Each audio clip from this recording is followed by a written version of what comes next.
So welcome to tonight's program. For those of you who are new to us, the Council has been active, as I told our speaker, in the South Sound since the 1930s. We are an independent, nonpartisan organization which seeks to promote public understanding of global affairs and help our members better engage in a global community. Our next program will be an in-person event on April 28th. It'll be at Bellarmine Preparatory School, where we will hear from two faculty with the University of Washington, Tacoma, who have recently completed a book on the robust and large Japanese community, which was thriving in Tacoma prior to the internment in World War II. Details on this, as well as other upcoming programs, including our monthly book club, are all posted on the website. While our programs are free to the public, they're not free to us. So we hope you might consider becoming a member of the Council or making a donation in support of our work. Tonight's topic could not be more timely. I can't remember when I have been more involved with watching the news or more dispirited by what I've seen. Tonight's speaker will attempt to educate us both on what's happening in the Ukraine and why. Dr. Tom Preston is the C.O. Johnson Distinguished Professor of Political Science at Washington State University. He received his master's at the University of Essex in the UK and his doctorate from the Ohio State University. He's a faculty research associate at the Moynihan Institute of Global Affairs at the Maxwell School at Syracuse University in New York and at the National Center for Crisis Management, Research and Training, which is part of the Swedish National Defense College in Stockholm. His work focuses on American foreign policy, U.S. national security policy, and intelligence analysis. He's going to speak tonight for about a half an hour, and then following his remarks, I have a couple of questions that I'd like to pose to him, and then we're going to open it up to the chat. I'm assuming you're all familiar with this, but if not, the chat box is on the toolbar at the bottom of your screen. If you have questions or comments, post them at any time during his presentation. And John Lucas, who you see here, will be feeding him questions after I pose a couple of mine. Again, this will be recorded and you will be able to watch it in the next couple of days or share it with your friends. So with that, well, and one other thing, I hope there's a ton of questions. I have so many, and I'm sure you do too. And we really want this to be a yeasty dialogue. And Dr. Preston has said he's willing to stay a couple minutes after our witching hour if folks want to keep asking questions. So that's what we're hoping for. So with that, Dr. Preston, the floor is yours. Okay, well, thank you, Marcia, for inviting me to speak to your group tonight. I wish it were under better circumstances, obviously. I'd like to share my screen with you, and I have a PowerPoint presentation here, but it's very much looking at the mind of Vladimir Putin to some degree, because I think one of the biggest challenges for people understanding what's happening in Ukraine and why the Russians actually invaded is because a lot of times, certainly in the West, that there's a huge gap in our understanding of the Russian context and also Putin's own beliefs and worldview. And so what I'm going to do tonight is kind of give you a strategic assessment of who he is, what his worldview is like, and how this leads to some of the behavior that we've seen. Now, I'm going to explain this from Putin's standpoint. You don't have to agree with the Russian view, but as I tell my students, if you want to understand and predict behavior, it doesn't matter what you think or believe, it only matters what your target believes. And if we're trying to understand Putin's behavior, then we need to understand how Putin sees the world. So my assessment tonight, I'm going to talk a little bit about his personality, his leadership style, and his beliefs. I'm going to deep dive a little bit into Putin's worldview. I'm going to talk about the beginnings of the Ukraine crisis clear back in 2014 to kind of lead up to this. And then just talk a little bit about what were Putin's security demands initially, what influenced his calculus to invade, and where did he miscalculate regarding Ukraine. And then we'll finish up, probably provoke some questions with what happens next. And I kind of describe that as dangerous policy waters for everyone involved. So let's talk about Vladimir Putin. Who is he? And ever since he's come to power in 2000, people have used all sorts of labels for him: spy master, autocrat, thug, evil genius, unhinged, irrational, expansionist, nationalist, etc. There's all sorts of labels, which is usually the worst way to do analysis, is by labeling. And some of these labels are accurate, others are wildly misleading, but most are uniformly unhelpful and have caused observers to often underestimate or misunderstand Putin's behavior and motivations. Now, he does come from a KGB analyst background, and obviously he's a very strong Russian nationalist. I mean, he's somebody wanting to make Russia great again. He is also extremely socially conservative and autocratic by nature, but he's kind of been a little bit of a chameleon, adapting to the environment. He went from the KGB to then work for the reformist Leningrad Mayor Sobchak in the 90s, and then went back to heading the FSB before becoming prime minister and succeeding Yeltsin as president. So he's veered from sort of that spy image to, when he first came into power, people were wondering whether he would be a reformer even, back to maybe more of a hardliner. His leadership style is highly directive.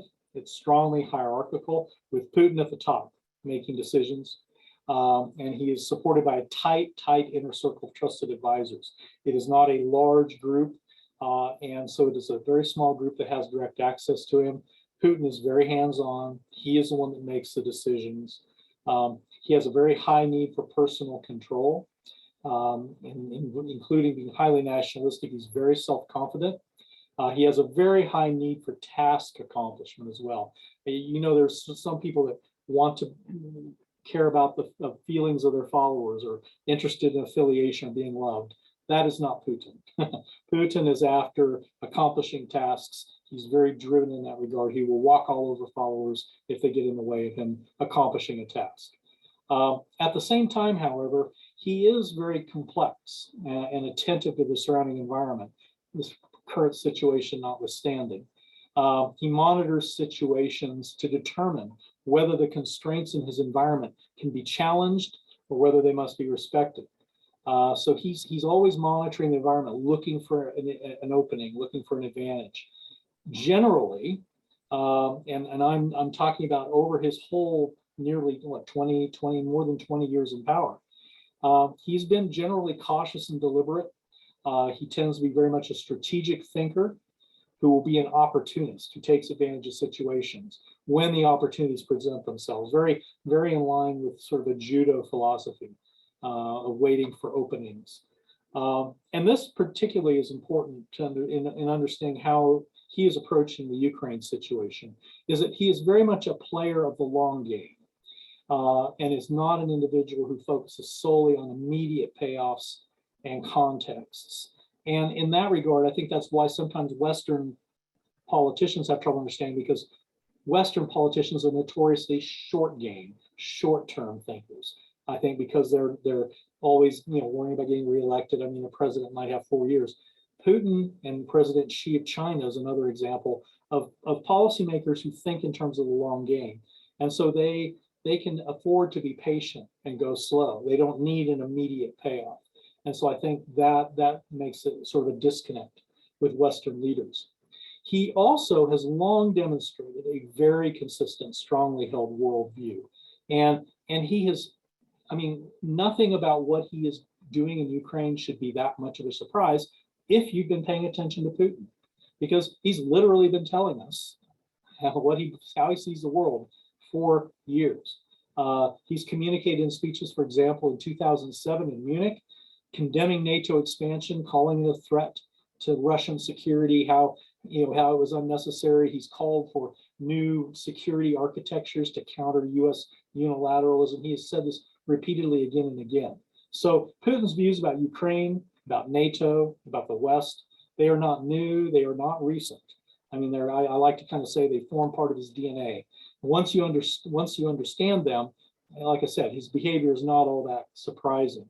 And he has been very direct about his views and his red lines for Russia, and his calls on the West to respect Russia's security interests i.e. stop expanding NATO, etc., which in all fairness have basically usually been ignored by the West.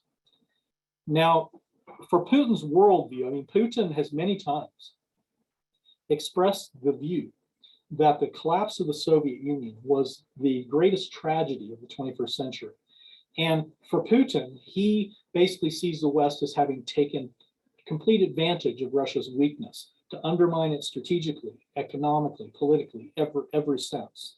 And Putin will constantly talk about the broken promises that were made not to expand NATO eastward in 1997. And then in 1997, we're adding the Baltic states. We're adding a bunch of other former Warsaw Pact states to NATO in 2004.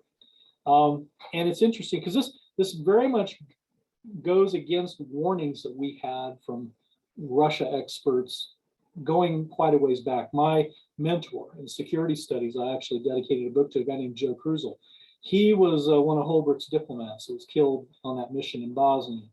But he was actually the author of the Partnership for Peace program, which was the idea of having affiliate members of NATO, but not expanding NATO. And I remember many times Joe coming back from DC, he was an Assistant Secretary of Defense at the time he died, and he would come back and say, that it was a mistake to expand NATO. We shouldn't expand NATO. We should just have, the Partnership for Peace and bring in these groups as associate members, because he felt that it was going to trigger Russia. George Kennan, one of our, the father of containment policy in the long telegram, warned against expanding NATO.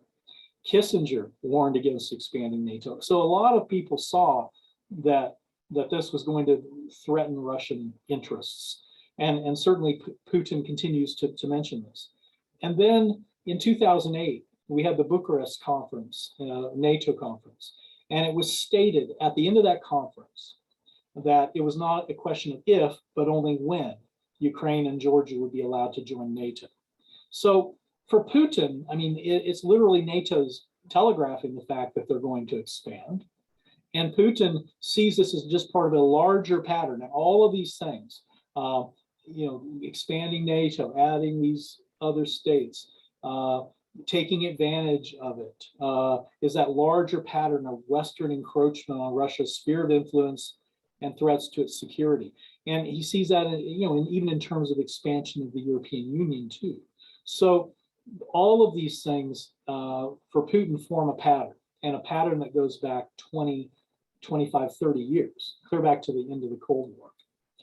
Now, all you have to do is look at the slide, and this will kind of maybe drive home a little bit more of how Putin is seeing it. The states there in yellow are the ones that have joined NATO after 1997. So as you can see, that's quite an expansion west or eastward towards Russia. And that is why when Putin was making demands prior to the invasion of Ukraine, one of his security demands was that NATO pull back its military forces back to the lines before 1997. So this is sort of a response to that expansion on Putin's part. Now, other parts of this worldview, here's other aspects of how he sees Western aggression towards Russia. One of Putin's biggest nightmares is what we Russia watchers call color revolutions. And basically color revolutions are ones where you have uprisings that overthrow the old communist governments or more pro-Russian governments and replace them with democratic governments. And so the West has constantly supported color revolutions in Ukraine, in Georgia, in Kyrgyzstan, and other places that then installed pro-Western governments and replaced pro-Russian ones. So if you're Putin, you're seeing this as, they're not only expanding NATO, but now they're also doing color revolutions to try to do regime change in all of these former Soviet republics that Putin would like to bring into an economic association or something else with Russia. We deploy missile defenses in Eastern Europe. We say, it's because we're wanting to protect from an Iranian missile that will be launched at Europe, which isn't a very convincing explanation. The Russians look at it as clearly directed at them. So when you kind of consider that, we pulled out the ABM treaty, we pulled out the INF treaty, we deployed interceptors in Eastern Europe. Here, this is more of a from Putin's standpoint, an existential threat to Russia's nuclear deterrent, which is another aspect of maintaining Russian security. The US supported mass protests in the streets of Moscow in 2011 over what was seen as maybe corrupted parliamentary elections. For Putin, he saw this as an attempt to provoke a color revolution against his government. And in fact, he blamed Hillary Clinton for it, and is probably one of the big motivators for the Russian interference in the 2016 election in the US, payback for what he saw as this attempt in 2011. And then, of course, we had the events in Ukraine. And in this case, you had Yanukovych, who was a democratically elected sort of pro-Russian leader who, Putin was trying to get to join his economic association. The European Union was trying to get him to join a trade association with them, and they were playing tug of war with each other. He had just been elected, and Putin kind of sweetened the deal with some natural gas for Yanukovych. Yanukovych made the decision. He would have liked to have had it both ways, but he went ahead and went with Putin and was going to join the Russian-led economic trade group. And then the group that had lost the election, well, that was an opportunity to protest. So they all went into the streets demanding he be removed from power. And so, here you have these big street protests protesting Yanukovych. For Putin, this is clearly a Western attempt at another color revolution against a pro-Russian government. And we didn't actually do much to dissuade Putin from having that view, because we came right out and supported the protesters. You had Western political figures like John McCain, there's a picture of him on the slide, going actually to Maiden Square during the protests and telling the protesters, oh yes, we support you against this undemocratic government, and that he basically said Ukraine's destiny lies with Europe. And a senior State Department person, who's Victoria Nuland, who's fairly senior, I think she's a deputy director at State now under the Biden administration. She and the U.S. ambassador actually went out into the streets, visited the crowds, handed out cookies, and supported the protesters.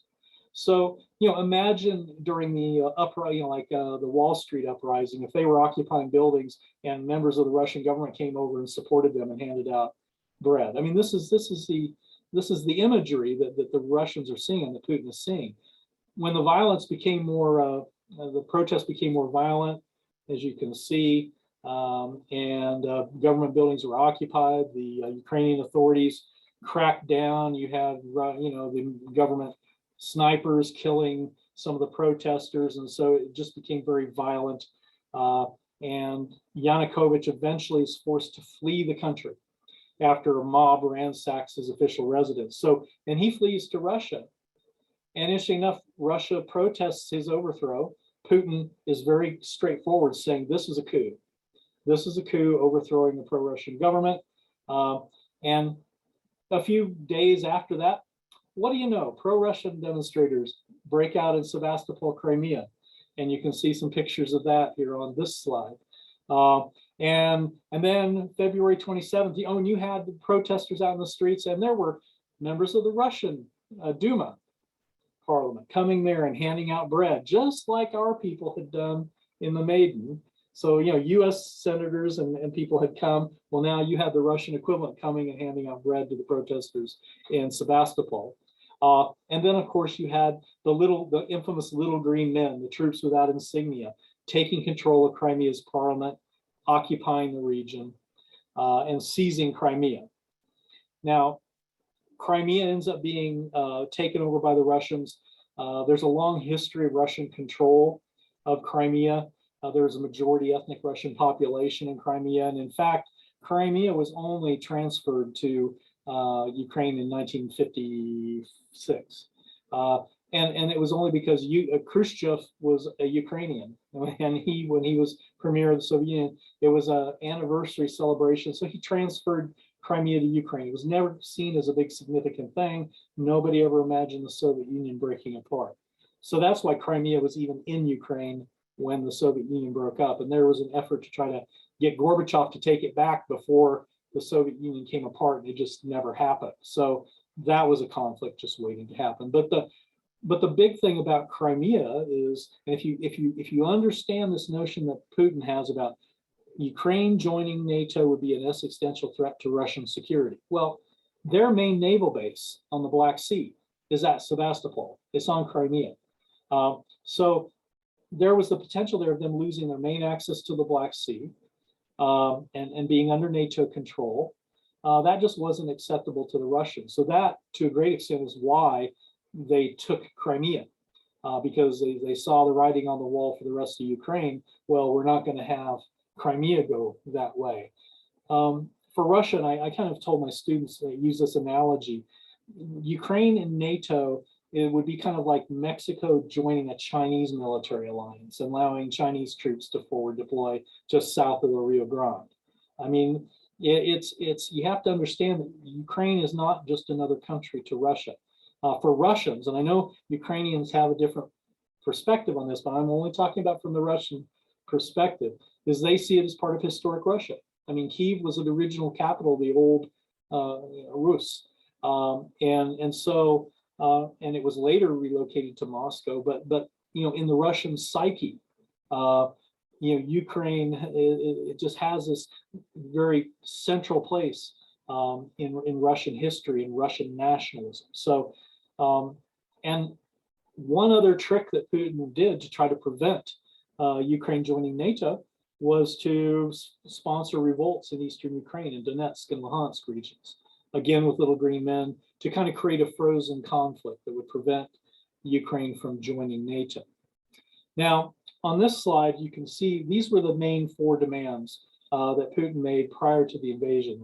NATO expansion be halted, that Ukraine and Georgia not be admitted into the alliance, that the missile defenses and troop deployments should not extend beyond the 1997 NATO member borders, that Russia's sphere of influence in the near abroad, which for Russians means the former Soviet republics, be respected, that their sphere of influence be respected and acknowledged, and that a new post-war security architecture that Putin complained was completely dominated by US interests should be redrawn to take into account mutual security interests. And that's just shorthand for taking into account Russian interests too.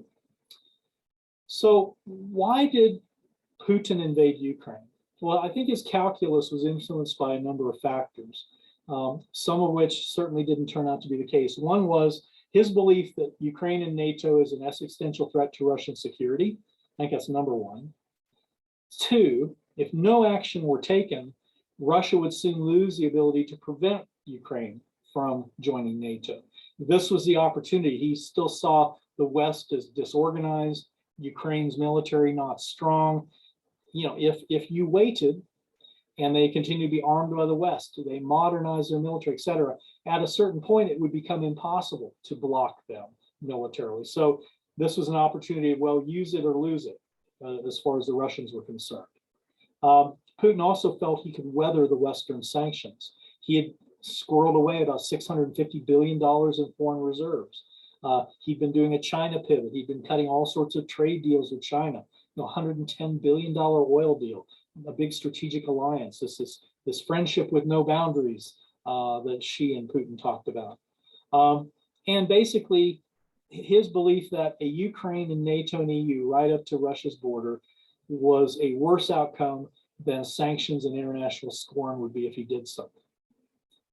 Well, that was his calculus.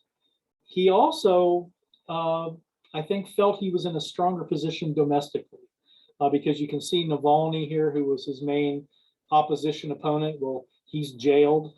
Putin has crushed the opposition, driven many of them out of the country, amended the Constitution to allow him more terms. He has control enough to get more terms through if he wants. He's taken control of the media, and certainly ever since the invasion, it's become even more. The screws have come down. I used to go back when it was the Soviet Union, visit the Soviet Union. The amount of government control is as much as it was during the Soviet Union almost at this point.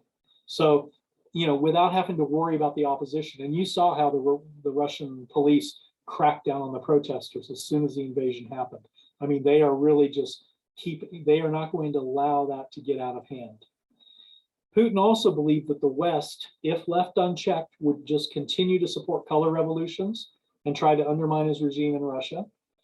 So if you're trying to reinforce that viewpoint of Putin, talking about regime change and Putin shouldn't stay in power, well, that's probably the way to do it. The Russian military, there was a belief that, well, it's been modernized. Putin spent like $170 billion on the Russian military, and it performed pretty good in Syria. So there was a belief it should, be able to rapidly defeat the Ukrainian military, and NATO wouldn't intervene. So there was a belief in that. Putin is 70 this year, so he sees bringing Ukraine back into Russia as part of cementing a legacy as a great Russian leader, of a new Peter the Great. Also, the Minsk agreement, which was the ceasefire agreement that had been in place, but the Ukrainians weren't implementing it. And Putin was also seeing it as hopefully a way to prevent, giving them basically a veto over Ukrainian foreign policy. That's what it was supposed to do, i.e. joining NATO. I think Putin came to the conclusion before that invasion, Minsk was dead, that it was no longer an effective option. So that was the main thing he was using to prevent that joining NATO. Now that was gone. So now it needed to be replaced with something else. And I think Putin believed that Ukraine would eventually seek to join NATO. Even if nobody had been talking about it, even if people say, oh, well, it was so far off, Ukraine wasn't going to join NATO immediately. Yeah, that's all well and good. But from Putin's standpoint, yeah, they're going to join at some point. And Zelensky was saying, we're going to join NATO. So it wasn't exactly like this was, and as you will recall at Bucharest at the NATO conference, even NATO said Ukraine and Georgia would eventually join. I think another thing that encouraged Putin was this strategic partnership that developed with China.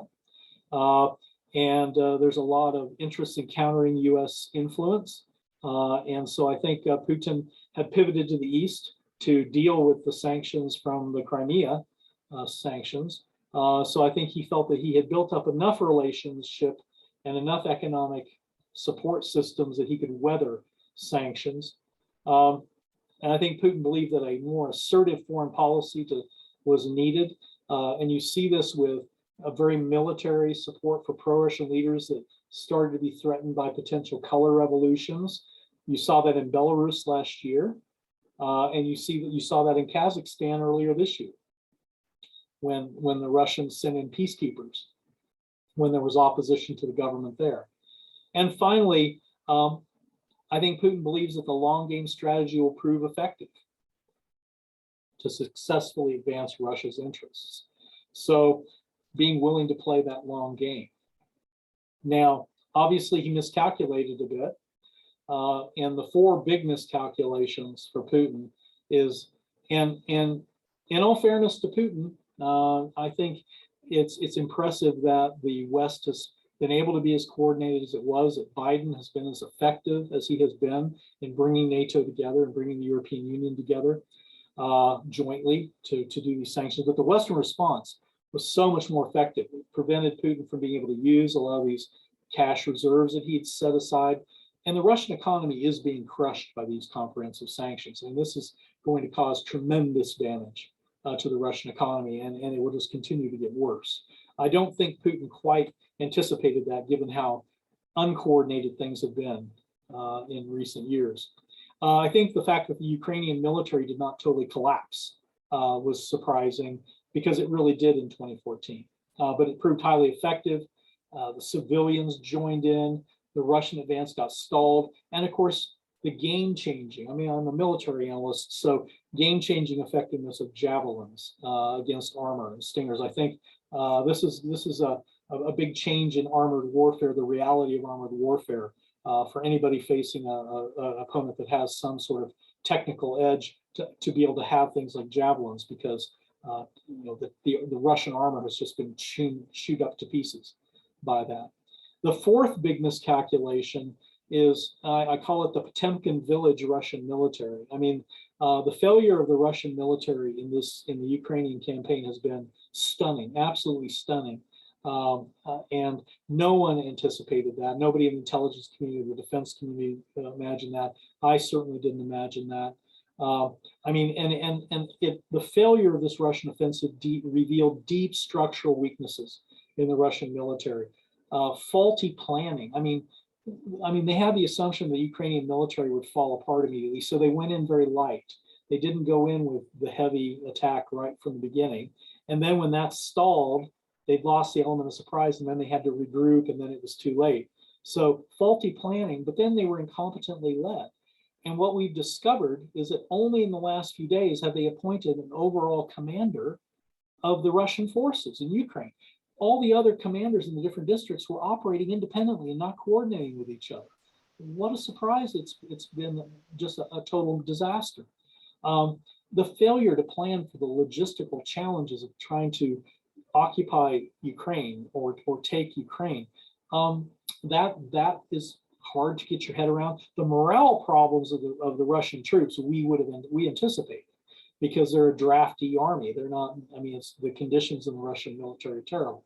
So yeah, the Russian troops, you expected some morale problems, but the numerical superiority the Russians had across the board, 10-1 in many cases, where they were dealing with the Ukrainians. It is just incredible that this has gone the way it has.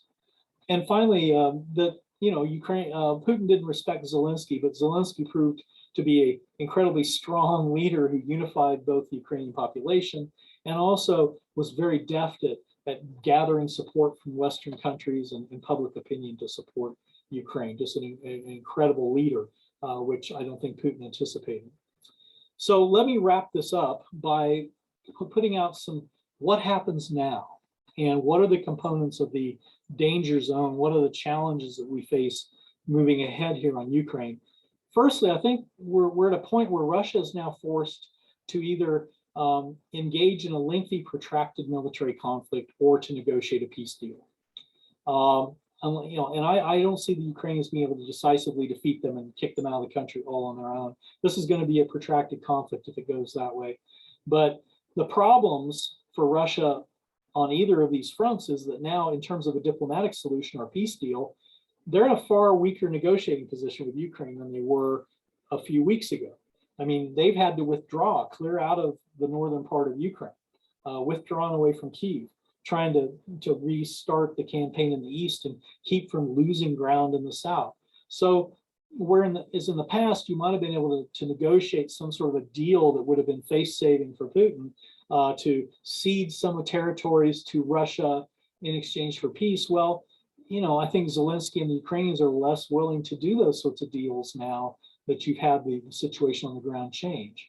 I think the impact of additional Western weapons on Ukrainian goals could be a factor. I mean, will Kyiv be content just to push the Russians back, or would they attempt, if we continue to send them javelins, send them stingers, send them all sorts of other whatever equipment we send, would they then try to liberate the eastern provinces that were the separatist regions in Ukraine? Would they try to take Crimea back? I mean, as far as the Russians are concerned, that's part of the Russian Federation now. They annexed it.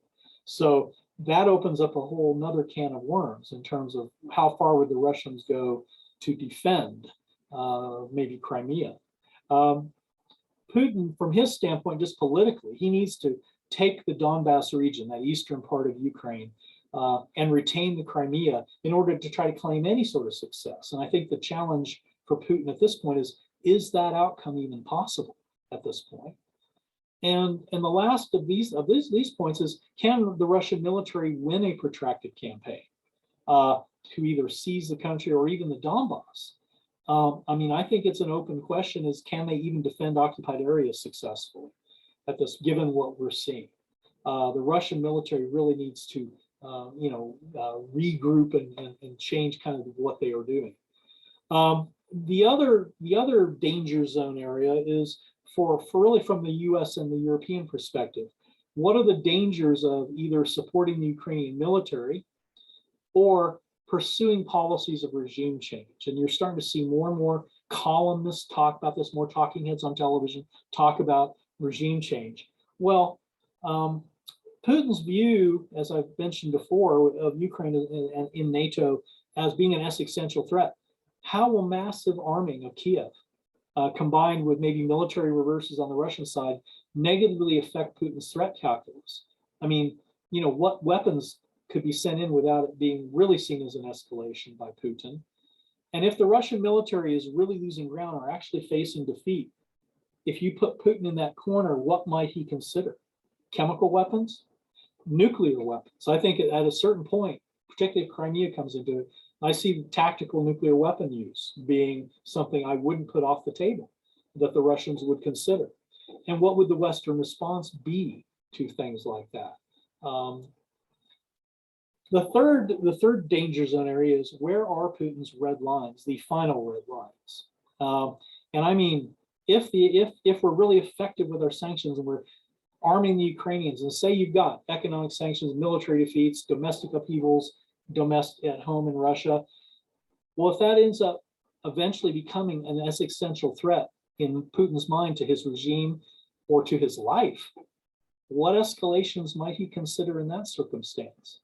I mean, Putin is well known to have a fear of Gaddafi's fate in Libya, because and Putin watched the video of Gaddafi being beaten and killed by the mobs, and was furious because he had agreed to limited operations to protect civilians, and then of course the West did regime change, and that's why Putin stopped cooperating on anything after that and changed the policy in Syria. So there was some connections there, but he definitely, if you put Putin in a situation where he's literally seeing a threat to his very regime, his life, I think there are basically putting a nuclear armed superpower into a life or death corner is extremely dangerous. So I think a big danger area is avoiding Western overreach of policy goals, particularly getting too loose and quick with all this regime change language. I think the Biden people have been very smart about not going there for the most part, and I think we have to be very cautious. And finally, the last point, there's limitations to Western actions. I mean, if we're in this for the long game, maintaining Western unity on sanctions, okay, well, all these atrocities that are being committed in Ukraine make it easier to maintain unity, but we're only 2 months in, guys. You look at Orban, just got reelected in Hungary. He's already bucking the whole thing. He's willing to pay rubles for Russian gas. He's been very positive, and he's been a friend of Putin for a long time. He could start undermining the European Union's ability to do sanctions. The economic toll on Europe over time is going to be telling because of their dependence on gas and other things like that. So we can't assume that just because we have this advantage right at the moment, that it's one that will continue if this drags out a long time. There are limits to our influence in deterring China from assisting Russia. They already still are parroting the propaganda lines. And I guess the final point is there's a balancing act. I think, between a Cold War II, which is kind of, I think, where we're going to the Russians, versus a World War III.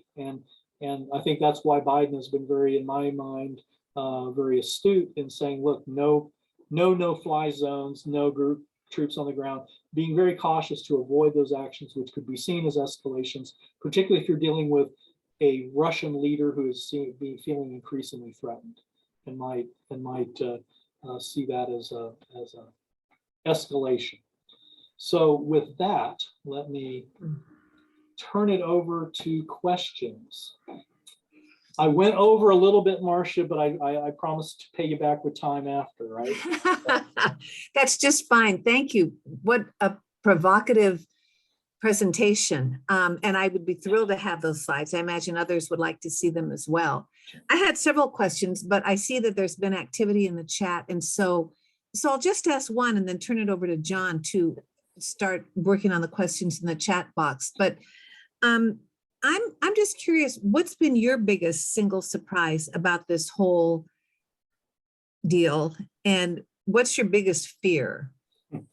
Well, my biggest surprise, as I've said, is the performance of the Russian military. I am as surprised as anyone usually you have that much of an advantage, it can make up for some incompetence, some little problems with planning logistics, but the degree to which it fell on its face was pretty stunning. So that's my biggest surprise. My biggest fear is there's two of them: policy overreach by the West. I really am concerned about the danger of escalation.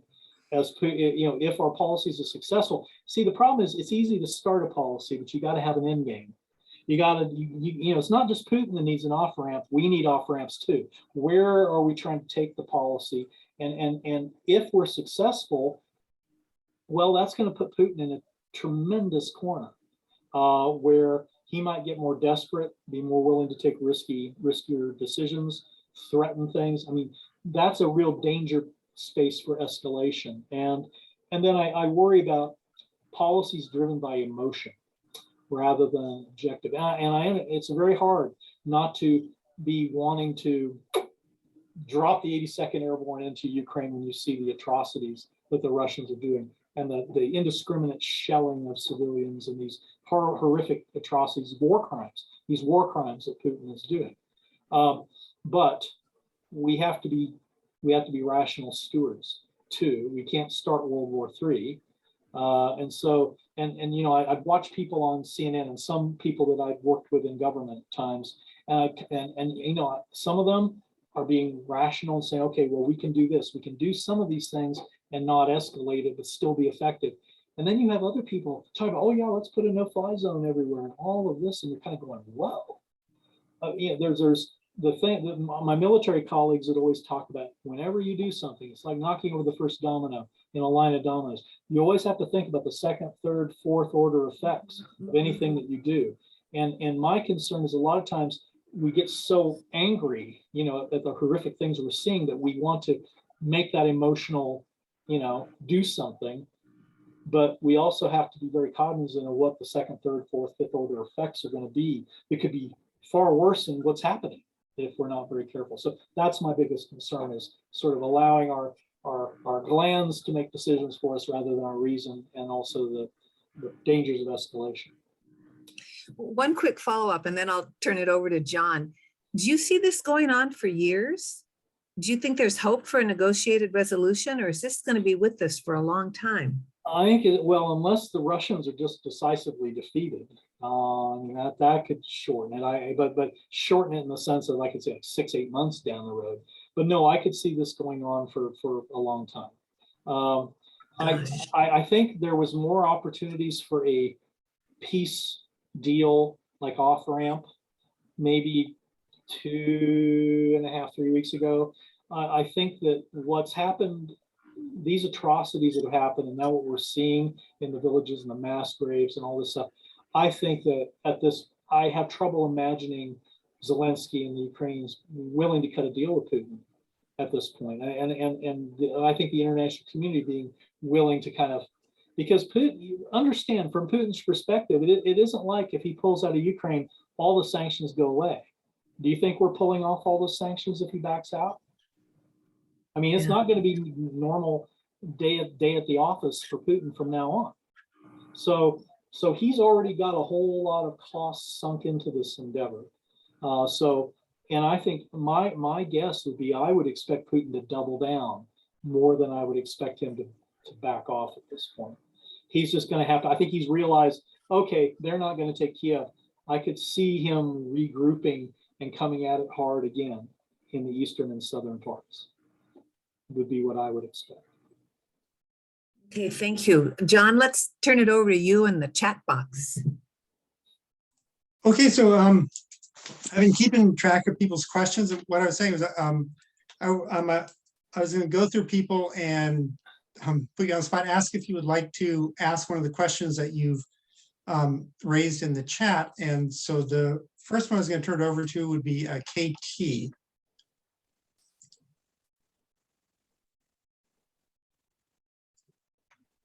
Yes. Thank you so much. Sorry, I didn't find the mute button fast enough. So I know that this was prefaced by saying that the sense of umbrage that Putin has, it's not meant to be an excuse per se, but we were just being given the background.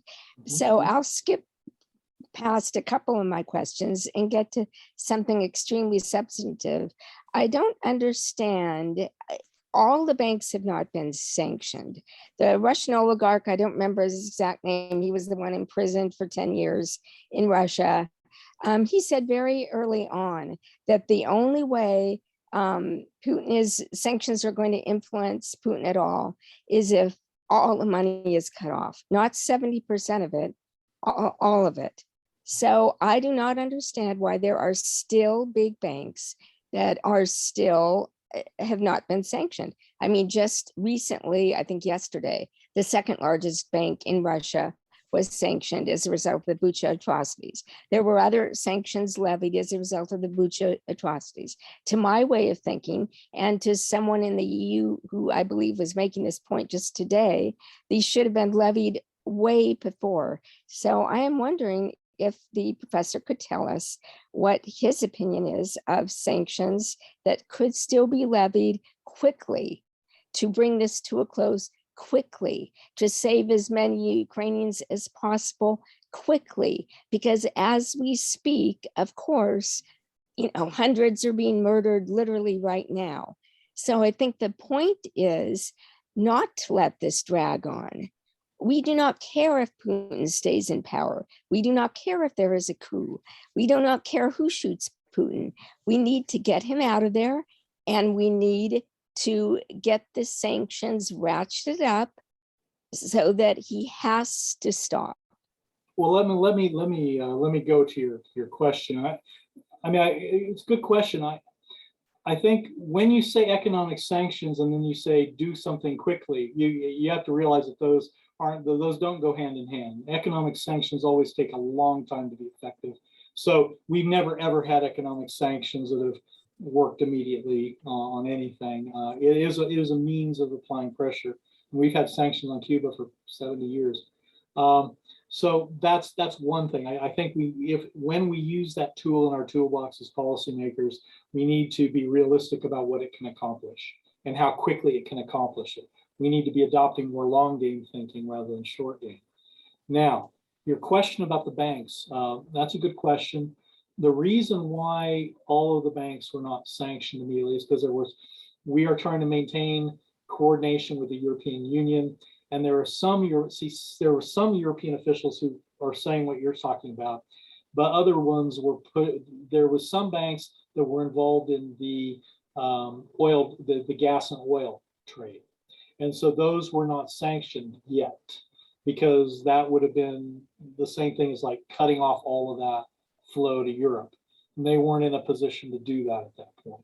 So some of this not doing all of those sanctions was a consequence of maintaining cohesion and keeping the alliance together to be able to do all of the other strong sanctions.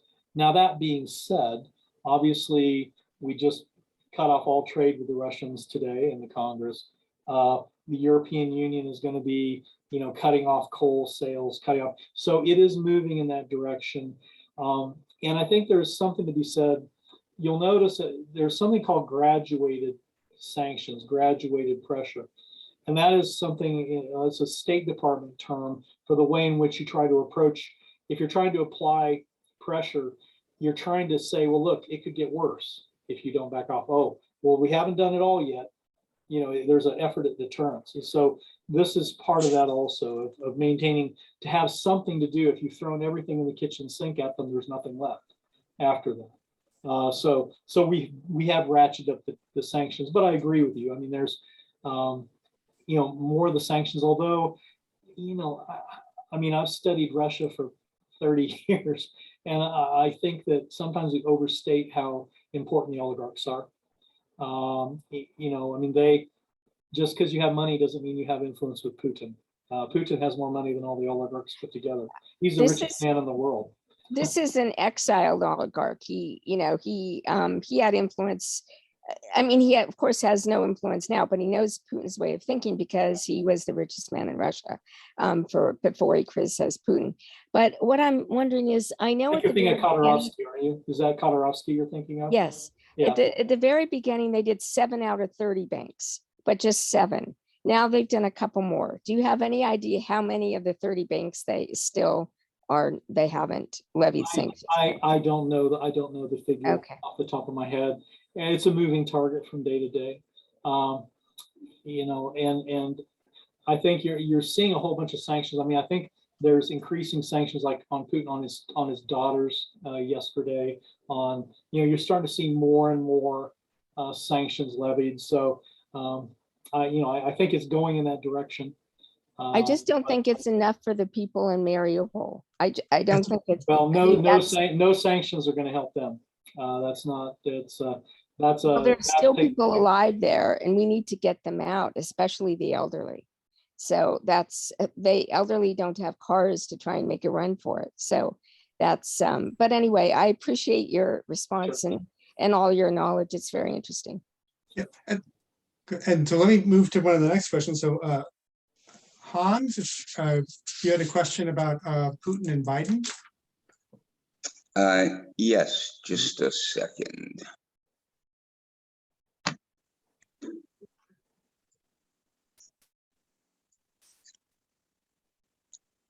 Yeah, the question is on the Biden, and actually I had two questions, and that's the second one. But how does Putin? I mean, you spent and thank you for the presentation. It was really excellent, and you've spent a lot of time looking into the mind of Putin and how does he think.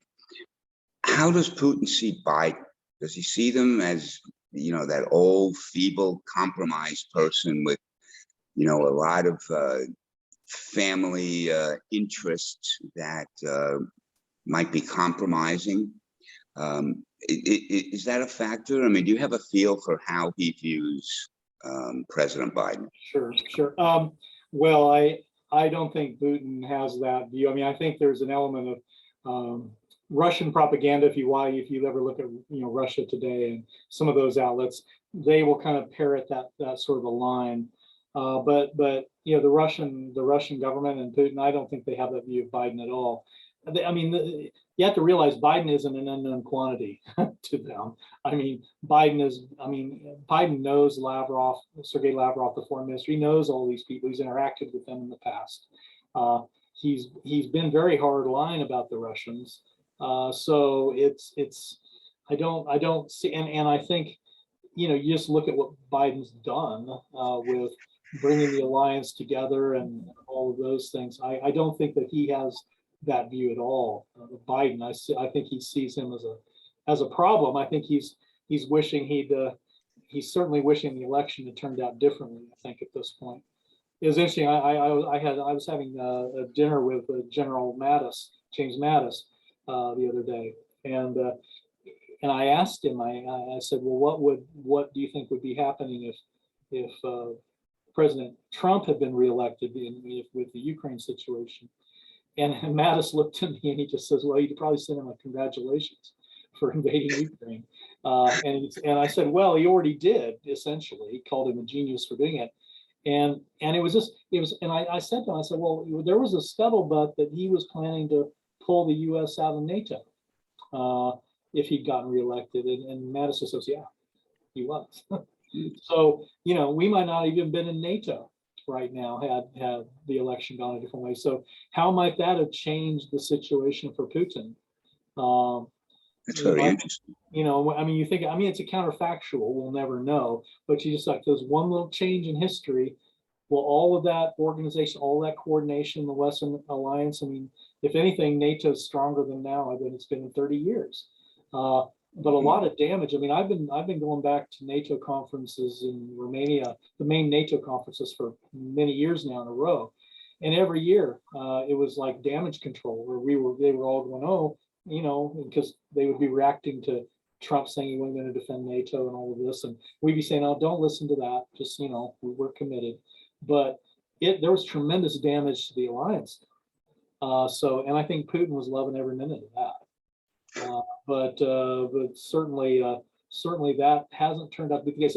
The big irony here is that when Putin was so afraid of Ukraine joining NATO, and he was kind of banking on NATO being disorganized and all of this, and yet he has actually brought it together and given it a rationale for me being that it hasn't had for years and years. Nobody can now say, oh, Russia's a thing. I mean, Mitt Romney, you can't criticize what he said. Russia was a threat, and maybe NATO still has a purpose, but Mhm.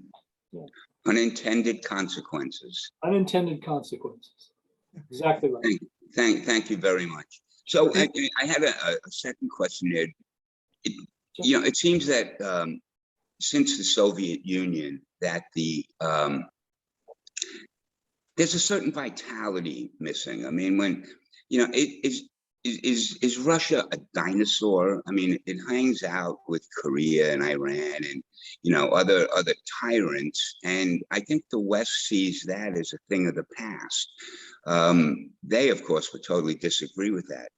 Do you see them as a dinosaur, or is totalitarianism a sign of the future? Well, I mean, Putin, a lot of his popularity is populism and nationalism, and that's, of course, very popular here in the US too.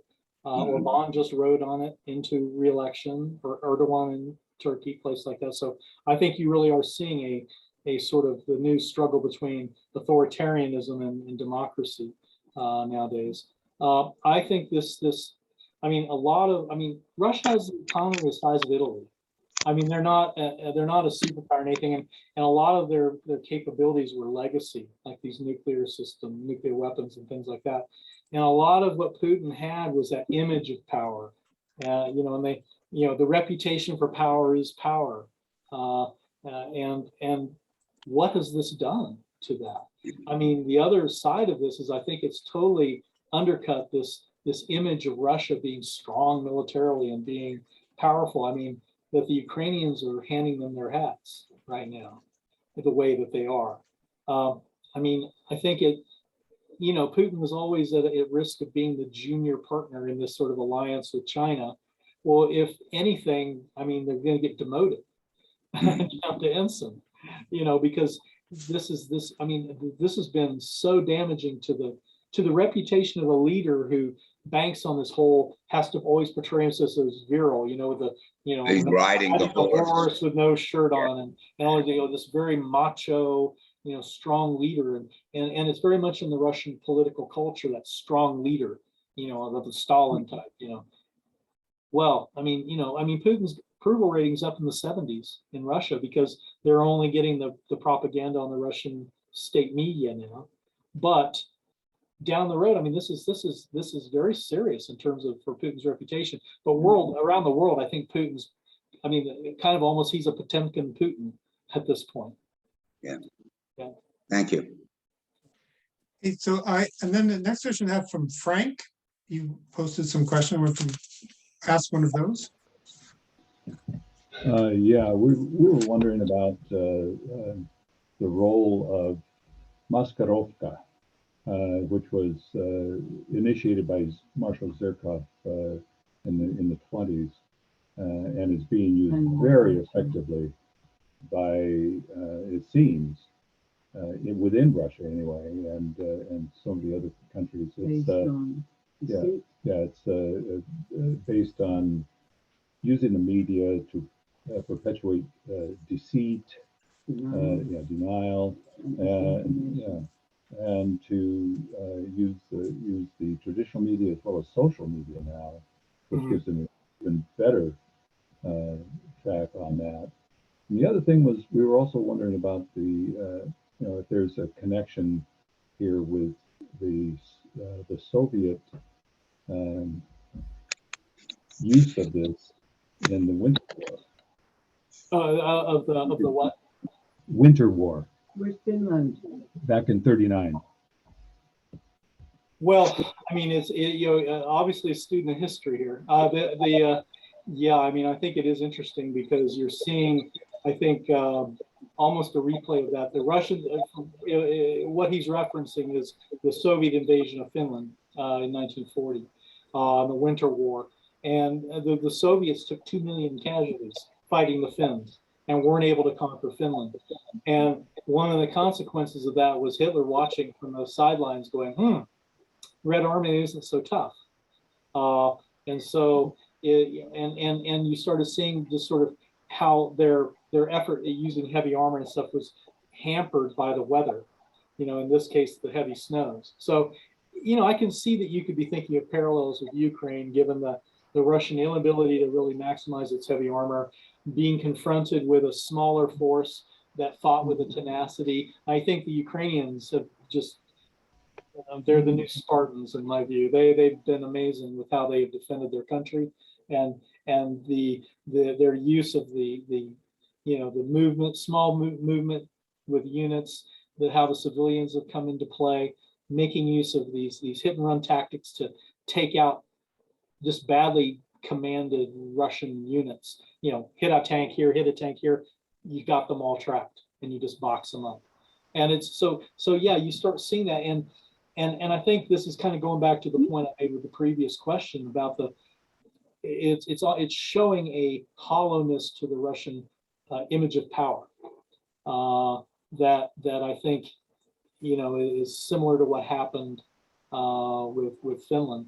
The other thing you mentioned is the media and the propaganda use, and yeah, I mean, I think that Putin, like a lot of autocrats, is going to have to rely more and more on control of the media to keep a message. I mean, that they actually today, it was I think some of our sourcing was reporting that the computer privileges for a lot of the Russian troops stationed in Ukraine and elsewhere had been removed because it was affecting their morale, because they were actually able to get access to information outside of RT and stuff like that. But yeah, there's a lot of people that buy what the Russian propaganda is saying, but it tends to be the older demographic. I think the younger Russians don't believe all of it. I think, and a lot of them have ways to get at some information. And I mean, there are a lot of Russians who will say that they support Putin, but they aren't really. I mean, how honest would you be if some poll taker was asking you questions and you were answering questions in St. Petersburg or Moscow? There used to be when I used to go to the Soviet Union, there was always this running joke that Russians had, Russian people, a lot of Russians had, because the two papers in Russia, one was called Pravda and one was called Izvestia. And Pravda in Russian means truth and Izvestia means news. And so the Russians would say, Izvestia не правда, не правда is не Izvestia. So in the truth, there is no news, and in the news, there is no truth. And so it was kind of but interesting questions, Frank. Thank you. Okay, just to follow up on that, Kathy. Has a question. Okay, so if we get, I think we get maybe like 2 more questions, maybe. Okay. And so then, and I know it's a lot here, but in the list here, we've got Mariam and Anna after her. And so, Mariam, you had a question? Hello, good evening. Thank you for your wonderful presentation. I'm from Georgia, so I understand the whole history. Yeah, I was there in 2008 and 1993 and 1989, so I went through all these invasions in experience. The Shalikashvili years. Shalikashvili. Yes. Question for you. Let's say either Putin steps down or gone, whatever version we can imagine. Let's say he's not in a power. Whoever is going to come after him, do you think there will be continuation of so-called Putin's legacy toward Ukraine or toward his kind of vision that there should be some kind of power or influence? Well, I think Putin won't like step down unless he has a successor who will guarantee his security, and he won't be prosecuted, much like he did with Yeltsin, because that was part of the deal when Yeltsin appointed him, that there would be no prosecutions of him. I think Putin is going to hold on until he has something like that. That's the only way he would voluntarily step down. I think sometimes, kind of reading deeper into your question, I think sometimes we think just removing Putin solves the whole problem. Well, who's to say the next person is going to be better? I mean, if it's just another one of the Siloviki, who do we know? It could be somebody not as good. Shoigu is the defense minister. He has often been seen as someone who is a possible successor. But I mean, he's totally a Putin The entire administration, like even Yeah. Lavrov or anybody else, they're all kind of in the same Right. So, mindset. and I would be shocked if Navalny ever sees the light of day outside of a prison cell. I think he'll slip and fall and break his head before he ever gets let out. I still just, the idea that he went back after that, what could he be doing right now outside in the West if he hadn't just gone back? And I thought that was the craziest thing when he went back. I understood why he was doing it, but I also thought it was just really a bad idea. I think he probably realizes a bad idea when he was met by the greeting party off the plane. But yeah, so the problem with the replacement, even if Putin goes down, and even if, I mean, it's hard to imagine the degree of upheaval you'd have to just have the whole, I mean, it's not like when Saddam was overthrown, the whole Ba'ath Party was knocked out of power and just scattered. I mean, what would it take to have something like that happen? I can't even imagine. And I don't even want to imagine what the consequences of what else would get broken around it if that was happening. So yeah, it's interesting because there just really isn't a viable opposition at this point. I mean, Putin has really crushed it. So yeah, it's now one could see, I think Putin worries about being overthrown. I think, a lot of his intelligence people that were early on, they're under house arrest right now. And there is some, there's been a bunch of generals demoted, and there has been at least the ones that haven't been shot in Ukraine, because they've lost 7 generals. 7 generals killed in 7 generals. But I mean, Putin is very aware of, I mean, coups, that's how Khrushchev was overthrown in a coup. Gorbachev had a coup on him. So, I think Putin is very cognizant of that. So, but I think a coup, but replacing him, you just replace him with some Siloviki intelligence or military guy. Yeah, there was one article saying, although we have to remove Putin and Saakashvili at the same time together, it was like, that's interesting. Yeah, it's an interesting comment to say, like Saakashvili and Putin. He was like, they're such a twins with each other. So if we remove it, the conflict may be resolved. It was like, yeah, maybe. Right. Well, yeah, but then he had the idea that just kicking Shevardnadze out of power was going to change everything too. Right? Yeah. Did it? Thank you for your answer. Thank you. Yeah, there are 2 more people who want to ask a question. Thank you. Yeah, and so maybe we have a question from Anna. You said you had a question. So. Yeah, thank you. After the collapse of Soviet Union, Ukraine was one of the countries that had nuclear weapon. And in 1994, we signed Budapest Memorandum, basically the agreement on the one side with United States, United Kingdom, and Russia. On the other side, it was Kazakhstan, Belarus, and Ukraine. And basically, United States, United Kingdom, and Russia promised to keep our territory as they were in 1994. To protect us. Why, when in 2014 Russia occupied Donbas region and Crimea Peninsula, why there was almost no, I mean, there were some sanctions, but like, let's be honest, they didn't do almost anything to Russia. Why there was no reaction from United States and United Kingdom to that, and why world didn't call that occupation a war, because my dad was fighting in Donbas region, and I just don't know like how it can be called another war than war, because like what else can it be, and why world didn't tell that it was a war and the war started in 2014. Yeah, thank you. That's a great question, Anna. I don't think it's that the other countries didn't recognize it as a war. I think it's obvious when what was happening in Eastern Ukraine was a war, and people they denounced the occupation of Crimea as illegal, etc. The reason why they didn't do anything to honor Budapest is the same reason why they're not intervening in Ukraine right now, is because they aren't willing to escalate a situation where they will get into direct combat with the Russian military, because they're afraid of the escalation potential. They're afraid of the direction that could go. And so, it's always that agreement. You mentioned the Budapest. Actually, Ukraine would have been the 3rd largest nuclear weapons state in the world had they kept them. The three republics, Kazakhstan, Belarus, and Ukraine, inherited thousands of warheads when the Soviet Union fell apart. And there was a big debate about whether they should turn them back. And there was all this pressure, some from the US, was like, oh yeah, well, we're anti-proliferation, get rid of your nuclear weapons, and that'll make things more stable. Well, I mean, I wrote a book called From Lambs to Lions, looking at nuclear proliferation and how it affects security relationships. And I was one of the people at the time thinking, I wouldn't give them up if I was Ukraine, because then, you know, I mean, Russia would not have been invading Ukraine right now if they had nuclear weapons. Just like the reason why we're not intervening in Ukraine to help Ukraine physically with dropping the 82nd Airborne in or something like that is because of nuclear weapons that the Russians have.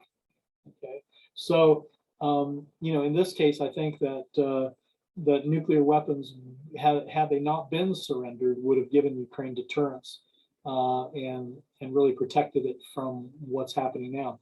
It's the same. I mean, you know, we keep nuclear. Why do we keep nuclear weapons? Well, we keep them to have our security and deter others from attacking us. The Israelis do it to prevent the Arab states from attacking them. India, Pakistan do it to, you know, to keep each other from attacking. North Korea does it to protect. So, you know, it is kind of, you can see how it creates instability, nuclear proliferation. Because I mean, we invaded Iraq because we were afraid they would get WMDs. But you know, I think this case, I think Ukraine will go down as one of those counterpoints to this argument about proliferation, to say, well, you know what? It wasn't such a good idea, and there would have been more stability with Ukraine had they kept their nuclear weapons and not had to rely on others for their security. They could have guaranteed their own security, which is why the British and the French got their arsenals, because they didn't want to have to depend on the US. You know, would we trade Paris for Chicago or Chicago for Paris to protect? Probably not, and the French didn't think we would. So I think, you know, I think your skepticism about the Budapest agreement is well placed. But yeah, unfortunately, I think that there is the fear of that escalation, the fear of a broader war, and that's what's preventing intervention. If you don't mind me asking, Anna, where in Ukraine are you from? I'm from Chernihiv. Chernihiv. Okay. Yeah. Well, I hope that your family are doing okay, and but I'm sorry that you're having to live through times like this. So. Yeah, thank you. And of course, now, like, and not just now, like a lot of people actually didn't support that decision of government in 1994, but that's what we have. And I have another question is, this event calls a crisis in Ukraine. And I also don't get it, like why we don't refer to like World War II as crisis, and why we don't call like American crisis of independence, but why we do call war in Ukraine as crisis. I just, when I look, like, I know I lost my grandma, I lost my my best friend in this war, and I just don't understand like why people call it crisis, because it's war. Yeah, I mean, I think that, yeah, I mean, it's obviously war. I think people use the term crisis a lot of times. It's a policymaker term. A lot of times people in government, when we're dealing with like a policy, you know, when it's a problematic situation that's, you know, overseas, we'll talk about it being a crisis over in the Korean Peninsula. You know, we would, even when there was like, you know, tensions and, you know, even when war didn't break out, you know, I used to be involved in some things over there. And you know, they would talk about this being, oh, this is a crisis. Well, you know, they just throw that term around a lot. I don't think people in Ukraine would be calling it a crisis. They're calling it what it is clearly a war. If you're getting shelled and shot at and things like that, it's clearly a war. And you know, I think the distinction they're making is, you know, they're trying to not do things that would make broaden the war so that they'd have to call it a war and not a crisis, because a crisis is something when you're not involved in it and having a shooting war. I think a lot of times is, but I certainly understand the point you're making. That I don't think it's. I can imagine how frustrating it would be for you. to hear it referred that way over here. And you kind of say, well, call it what it is. If it's a duck, if it quacks and walks like a duck, it's a duck, right? But yeah, I think people recognize it's a war. But I think we have the luxury of calling it a crisis when you don't, I think. Okay, yeah, thank you. It's just because like real language is like communication between people, and like how people call it, especially when people don't know a lot about war in Ukraine. When they read it and read like crisis in Ukraine, they may not understand like how bad it is. And it's just like so important to communicate that it's actually war and people actually dying. And I think like most part of you saw pictures from Bucha, and it's not just Bucha. It's just like Bucha is something that we show to like to whole world community. There are like hundreds of such cities as Bucha, and it's just like so painful for me when I see like world crisis, because I was, yeah, but thank you for answering. Yeah. And I think you will be seeing a little bit of a change in some of the language. I would predict that I think Bucha is kind of a changing point with how a lot of people in the West are looking at this, because I think as that imagery is coming out of Bucha and other places, where and now, you know, I mean, the German intelligence service is providing the radio intercepts of the Russian troops talking about killing civilians, talking about doing some of these atrocities. So I mean, there's more and more evidence of the war crimes, and some of the imagery and just the degree, the magnitude of it. And I think just watching the destruction down in Mariupol is just, I think the more that imagery is really starting to harden public opinion, is certainly hardening. I think one reason why you're seeing the European Union moving more towards actually sanctioning the last of those gas and oil trades and things like that is because of imagery like that.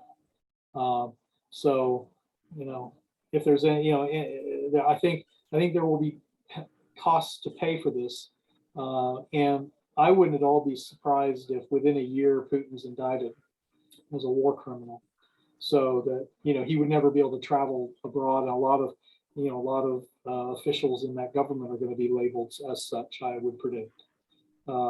So I mean, not that I think we'll ever get them in The Hague, where they belong, like Karadzic and Mladic, who did similar things in Bosnia, you know, with Srebrenica and stuff.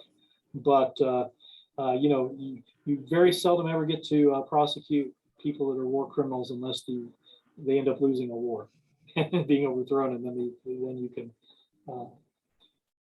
History and trials are run by the victors, I think. Yeah, Dr. thank you so Preston. much.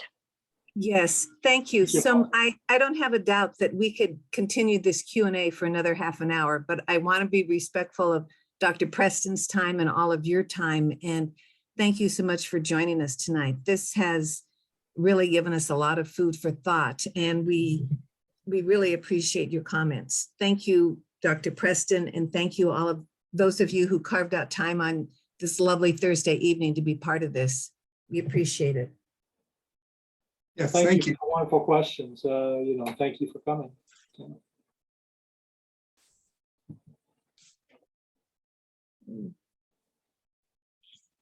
Thank you. We're all very fortunate we get to have these free conversations here in our country. Yeah. Well, Thank you, Dr. Preston. That was a we just have to wonderful keep doing the presentation. things we need to do to keep it that way, don't we? Yeah, very true. This is very true. We can't be apathetic. I once worked, I was working in Poland in the early 90s, just after the fall of the communist government there, you know, Jaruzelski's government. And we were working with all the Solidarity people. And we were setting up a democratization program in Poland. It was basically a civics education, essentially. I mean, it was, you know, what is your responsibilities in the democracy? What are all of this stuff? And you know, our thing got adopted all throughout Poland, ended up in Lithuania and a number of other places.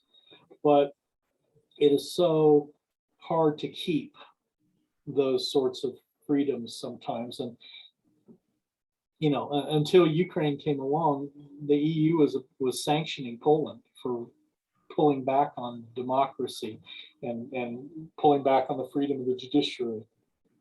and the press and all of this. And it just broke my heart to be watching this, having worked with a lot of the Solidarity people and just seeing, this populist sort of very authoritarian government in Poland starting to do those sorts of things. And so, and it bothered, I lived in Romania for a while. And so we were kind of, we were right next door to Ukraine. And so I think there's an appreciation in Romania and all of those areas in the former, whether they be former Soviet republics or Eastern European states, for the how fleeting freedom and democracy can be sometimes, and the need to support it, which is one reason why I think you're seeing such a open arms welcoming of the refugees into Romania, into Poland, which has got what, 2.5 million now at this point. So yeah. Just because we're still in the room, and it's lovely to have, what sometimes kind of baffles me, that the world did not respond so emotionally or any other ways to what war in Syria. Like, it's, when I look at the comparison, it was a massacre, a massive massacre of, nation. I have 2 private clients. I coach them, and they were physicians from Aleppo, and they didn't even want to talk about that when I asked them question. And it's a very painful for me to, one way I'm impressed how the world responds to this event in Ukraine, but at the same time, when Dagestan or Chechnya happened, the world was quiet. When Georgia happened, Abkhazia and South Ossetia, world was quiet. When Syria happened, world just felt completely against the refugees, completely. And now Ukraine happens, and we kind of all open arm. Just to kind of use, I know Frank must be a historian, I think, because he asked me more of a history question. But just to use another historical allusion, it strikes me that Syria is the Cambodia of this period. Mm-hmm. The lack of a response. The Khmer Rouge took power right after the Vietnamese fell. We pulled out of Vietnam, and then you had Pol Pot come into power, and you had all the horrific things happen there. And we knew that this was happening. We didn't do anything. But there was so much fatigue. Congress passed laws to forbid the reintroduction of U.S. troops there. And I think there are different cases, obviously, but I think that there was so much fatigue after Iraq, after Afghanistan, that, there was no support for really intervening in Syria that much. And I think a lot of Americans just see the whole Middle East. They have this stereotype of it all being a mess, all being like that. And so, I think a lot of Americans go, oh, well, they're all like that anyway. And they don't think about, they're not empathizing, and they're not relating to it in the way that would be necessary to garner intervention. I think, there was intervention in Bosnia eventually, but it took 250,000 people dying. Yep. There. But I hate to say, I think there's a little bit of a race aspect to this, because Middle East, they're not white, they're not European, whereas you pay attention more to Ukraine because they are more, they're European, they're white. You had sort of some of those similarities. There's more media attention to places like that. I think that when you look at things that happened in Darfur, when you look at sort of things that had happened in Rwanda, and things like this, there's where there just is no attention, but there's also no empathy, because they're seen as, well, those are others. They're not like us. They're sort of in group, out group notion, I think, to some degree, that comes into play. And it's very hard to marshal support for taking strong action that might be costly if you can't build that kind of sense of they're like us. And I think that's where the Ukrainians have been very effective. And I think Zelensky has been very effective in humanizing the situation. And I think here, people were making fun of his background, because the comedian that was portraying this president or is going to stand by corruption. Here he becomes much more than his character ever was on television, and yet he has a natural touch to reach out and to communicate, and he knows how to play to an audience. He knows how to, he's an effective communicator. I mean, I guess what is he, sort of the Ukrainian Ronald Reagan in the sense of being able to really communicate messages just because of that background. So, he's actually bridging that gap much faster. I mean, I'm to have as much outpouring of support for Ukraine is good. I mean, I think Anna, for understandable reasons, is impatient for there needs to be more quicker. But by the standards of most of these other cases that we've seen in the past, this is remarkably fast to be getting world opinion all pulled together and getting all of these. So it certainly didn't happen very fast in a lot of these other places. So, but interesting to see also that, like in Syria, people